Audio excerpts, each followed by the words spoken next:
Hello à tous! Alors aujourd'hui j'avais envie de faire un gâteau pour le goûter et je me suis dit pourquoi pas faire un gâteau yaourt. Généralement on n'est jamais déçu et puis on peut rajouter ce qu'on veut. Donc j'avais des bananes dans le frigo qui commençaient à être bien mûres. Du coup je vais partir sur un gâteau yaourt banane avec des pépites de chocolat. Donc j'ai déjà coupé 2 bananes en rondelles que j'ai mis au fond de mon moule. J'ai allumé mon four à 180 degrés et je vais commencer mon gâteau yaourt. Rien de plus simple. Donc je prends un yaourt nature. Donc moi j'ai un yaourt à la vanille, donc ça ira très bien. Je mets un pot de yaourt.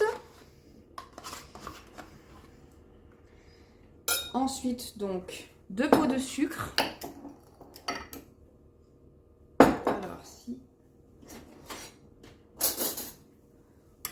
Voilà. 2 pots de sucre.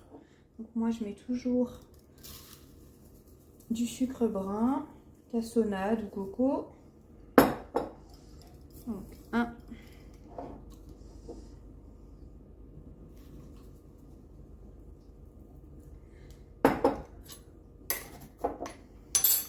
Et 2 pots de sucre. Je les remplis pas à ras, hein, surtout pour le sucre.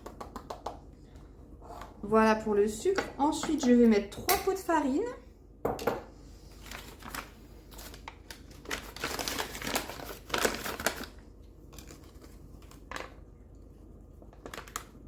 Là, par contre, je mets bien à ras. Hein. Donc, 1.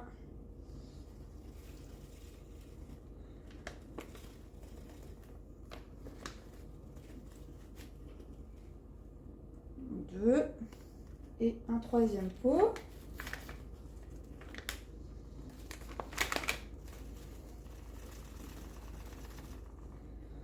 Voilà, 3 pots de farine.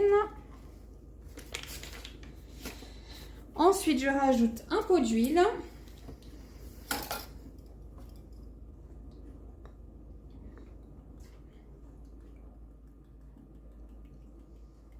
Donc, rien de plus simple pour ce gâteau.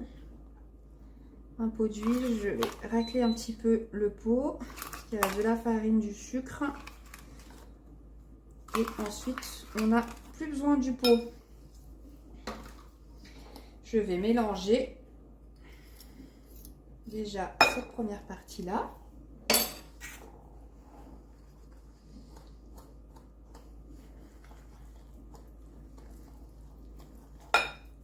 Donc ensuite, je rajoute l'équivalent de 2 cuillères à café de levure chimique. Donc moi, je vous avoue que je finis mes petits sachets. J'avais 2 fonds de sachets de levure que j'ai utilisé il n'y a pas longtemps. Voilà, on mélange bien.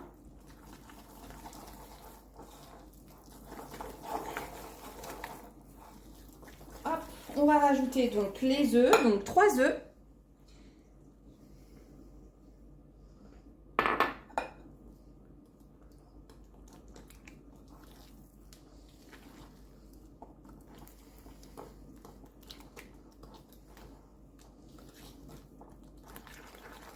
Voilà.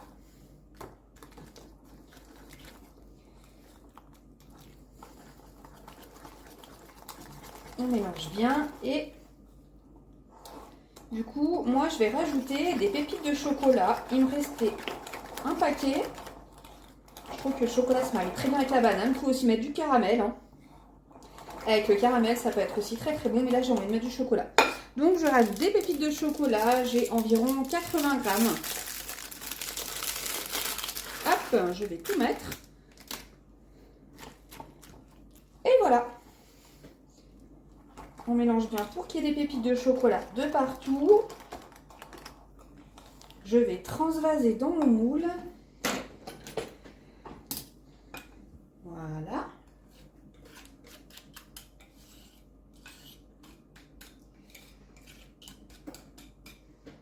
Encore un goûter très très rapide avec des éléments, des ingrédients qu'on a tous à la maison. Voilà. Donc en 5 minutes, le goûter est prêt et on part sur une cuisson de 30 minutes. Voilà. Hop, j'ai bien recouvert mes bananes et puis je vous montre le résultat à la sortie du four. Et voilà, le gâteau est cuit et démoulé. Je l'ai laissé au total 45 minutes. Donc ça sent hyper bon. Regardez-moi comme il est beau et hyper moelleux. Vivement le goûter pour le déguster.